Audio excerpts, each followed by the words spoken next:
जिस तरह जो एक मैस है उसको रस्सी के साथ बांधा, उसको मैं घुमा रहा हूँ, तो सेंट्रीपिटल फोर्स की वजह से वो स्ट्रेट लाइन में जाने की बजाय एक कर्व पाथ को फॉलो करता है, सर्कुलर पाथ में घूमना शुरू कर दे, सर्कल में घूमना शुरू कर दे।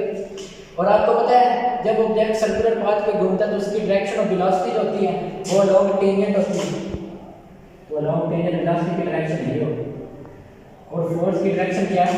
फोर्स सेंटर की तरफ है।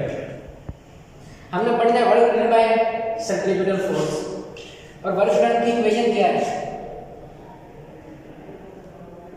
Fc, क्योंकि सेंट्रीपिटल फोर्स का वर्क डन हम पढ़ रहे हैं तो इसलिए यहाँ पे हम फोर्स सेंट्रीपिटल फोर्स ही ले लेंगे, और डॉट Fd, ठीक हो।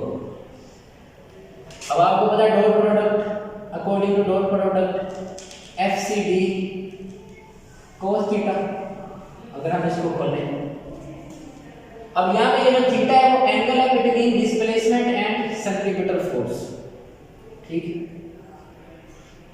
और इधर आप देखें सेंट्रीपिटल फोर्स सेंटर की तरफ एक्ट कर रही है और ऑब्जेक्ट की जो वेलोसिटी है वो लॉन्ग टेंजेंट है, तो सेंट्रीपिटल फोर्स और वेलोसिटी के दरमियान एंगल कितना होगा? वेलोसिटी इस डायरेक्शन में है और सेंट्रीपिटल फोर्स इस डायरेक्शन में,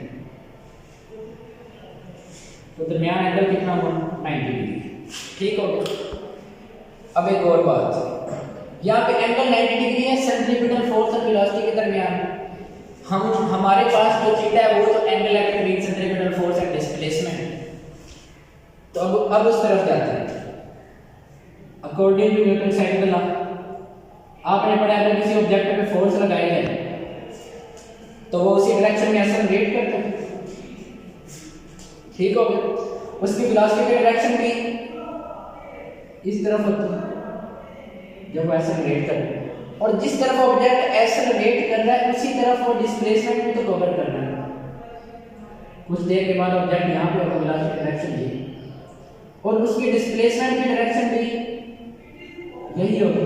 तो इसका मतलब है वेलोसिटी और डिस्प्लेसमेंट हमेशा पैरेलल होते हैं, जिस तरफ वेलोसिटी उसी तरफ डिस्प्लेसमेंट, वेलोसिटी और डिस्प्लेसमेंट हमेशा पैरेलल होते हैं। जैसे ये देखिए, ये वाला मार्कर अगर वेलोसिटी को शो कर रहा है तो ये डिस्प्लेसमेंट, दोनों ऐसे पैरेलल होते हैं, दोनों के दरमियान एंगल 0 डिग्री होती है। या फिर हम ये कह सकते हैं कि जिस तरफ वेलोसिटी होगी उसी तरफ डिस्प्लेसमेंट भी होगी। अच्छा, अब इधर आ जाए FCD cos थीटा, अब वेलोसिटी की डायरेक्शन उस तरफ है, फोर्स की डायरेक्शन इस तरफ है। अगर ऑब्जेक्ट की वेलोसिटी की डायरेक्शन ये है तो मतलब कि फिर उसकी डिस्प्लेसमेंट भी इसी डायरेक्शन में होगी।